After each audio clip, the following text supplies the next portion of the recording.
Bienvenidos y bienvenidas. Hoy nos metemos de lleno en una historia de vértigo, un relato que se concentra en apenas 2 meses que lo cambiaron todo para un club gigante. Así es. Estamos hablando del regreso de Marcelo Gallardo a River Plate entre agosto y septiembre de 2024. Y lo interesante es que tenemos una especie de bitácora de esos días, un análisis muy detallado que no solo te cuenta el resultado, sino que se mete en la cocina, en las conferencias de prensa, los fichajes, el ánimo del plantel. Totalmente. Es casi un día a día de esa transformación. Es fascinante ver cómo se fue gestando todo. Exacto. Nuestra misión hoy es desglosar eso. Entender cómo un equipo que, la verdad, arrancó con muchísimas dudas, se convirtió en 8 semanas en semifinalista de la Copa Libertadores y, en el ganador de un clásico para el recuerdo. Arranquemos por el principio, entonces. Por ese bautismo de fuego, como lo llaman las fuentes. Dale, 14 de agosto, el debut. Y no un debut cualquiera, ¿eh? En Córdoba contra Talleres, ida de octavos de la Libertadores. La expectativa era enorme. Pero la incertidumbre también. Claro, es que nadie sabía qué iba a hacer, qué esquema, qué jugadores. ¿Iba a bancar a los experimentados o se la jugaba con los pibes, como Mastantuono y Echeverry, que venían pidiendo pista? Y al final, la formación fue un 4-2-3-1 con los pibes en la cancha. Una apuesta fuerte de entrada. Una declaración de principios total. Pero fíjate qué curioso, lo más revelador de esa noche es que el partido fue feo. ¿Feo en qué sentido? En el sentido de que no fue vistoso para nada. Fue un partido típico de Copa. Muy trabado, lento, de mucha lucha. River gana 1-0, pero chequea esto. El gol lo hace Paulo Díaz, un defensor de cabeza. Ahí está la primera pista entonces. No se buscaba el show, se buscaba el resultado. Ganar como sea. Exacto.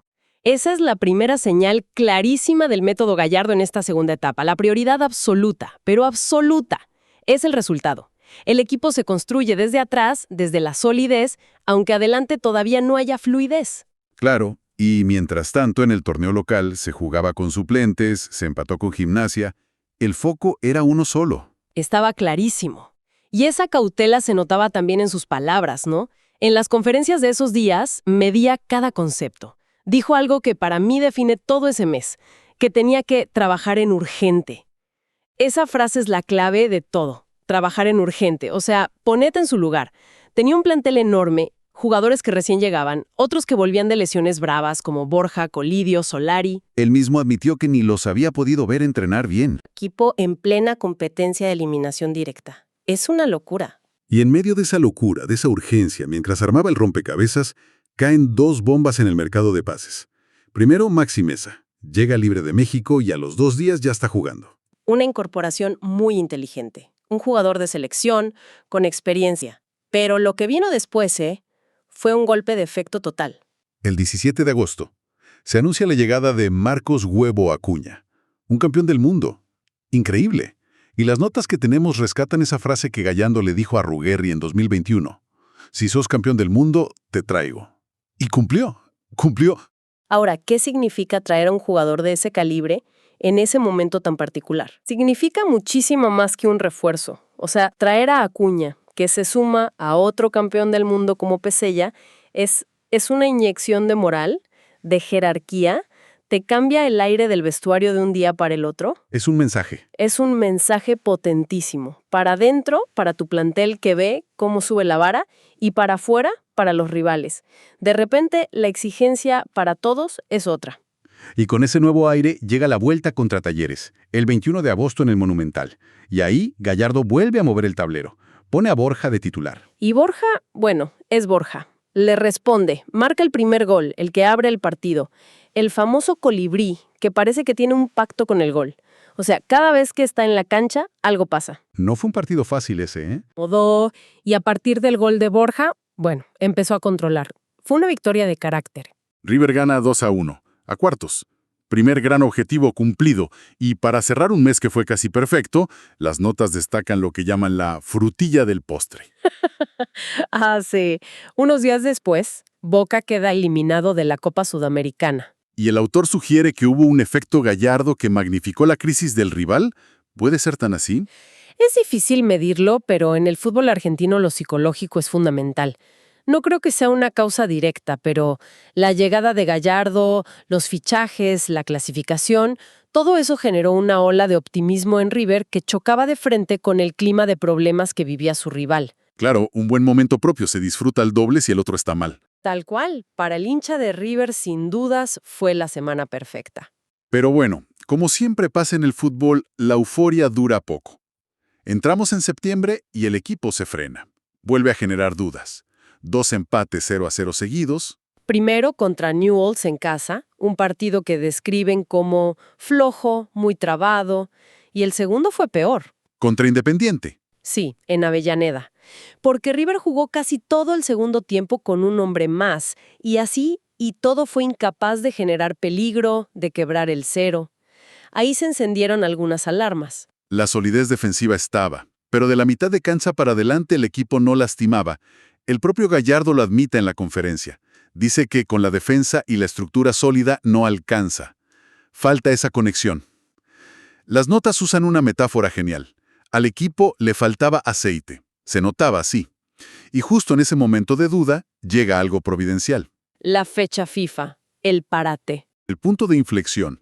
En lugar de darles descanso, Gallardo se lleva al equipo a una mini pretemporada en Pilar. Exacto. Fue el momento que no tuvo en agosto. Su primera y única ventana para trabajar sin la presión de competir cada 3 días. Ahí pudo meter mano de verdad, pulir movimientos, probar sociedades, y vaya si se notó el cambio. El 13 de septiembre, contra Atlético Tucumán, el equipo fue otro. Las notas son casi eufóricas. Dice, se vio la mano del muñeco. Es que River arranca perdiendo ese partido, pero lo interesante es que no se desespera. Sigue con su plan, lo da vuelta y termina ganando 4-1, con una intensidad y una circulación de pelota que no se habían visto en todo el ciclo. Fue la primera vez que se vio un poco de ese River arrollador. Totalmente. Y al final de ese partido, en la conferencia, ya pensando en la que se venía, Colo-Colo y Boca, Gallardo lanza una de sus frases. Ah, sí. Le preguntan por la presión y él responde con una media sonrisa. Y eso, a mí me encanta. Una frase que es puro Gallardo. ¿Qué hay detrás de esa declaración? Es una declaración de intenciones. Les está diciendo a sus jugadores, a la gente, a los rivales, llegó la hora de la verdad y yo estoy en mi salsa. Lejos de sentir la presión, él la disfruta, se alimenta de eso, transmite una confianza brutal. Es un general preparando a sus tropas. Tal cual. Y la primera batalla fue en Chile, la ida de cuartos contra Colo-Colo. El partido termina 1-1, que no parece un mal resultado de visitante, pero las notas dicen que dejó un sabor amargo. ¿Por qué? Segundo tiempo fue superado. Colo-Colo le sacó la pelota, lo acorraló.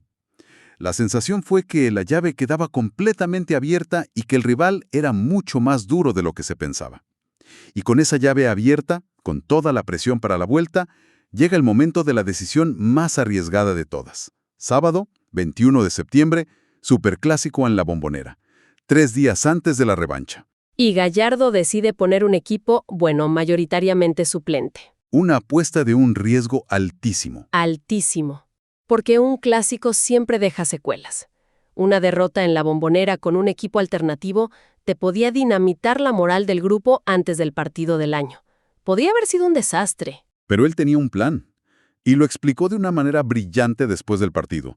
Hay un momento increíble en la conferencia, cuando un periodista le pregunta por su línea de 5 defensores. Sí, es una clase magistral en vivo. Con mucho respeto, pero con una firmeza total, lo frena en seco y le dice, «Discúlpame, te voy a corregir. Fue línea de 3. Si hubieras visto dónde estaban jugando los laterales, te das cuenta». Y explica que la idea no era defenderse, sino todo lo contrario, presionar alto y ganar la batalla en el medio. Eso te demuestra un convencimiento absoluto en su idea. No fue a La Bombonera a especular, a ver qué pasaba. Fue a imponerse, incluso con jugadores que no eran los habituales. Y esa convicción se vio en la cancha. El equipo jugó con una personalidad tremenda. El resultado, bueno, fue épico. River gana 1-0 con un golazo de Manu Lanzini.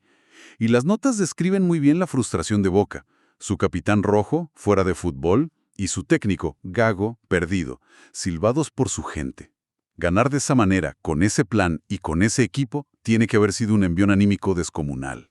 Gigantesco, quizás incluso más grande que si ganaba con los titulares, porque ese triunfo fortaleció a todo el plantel.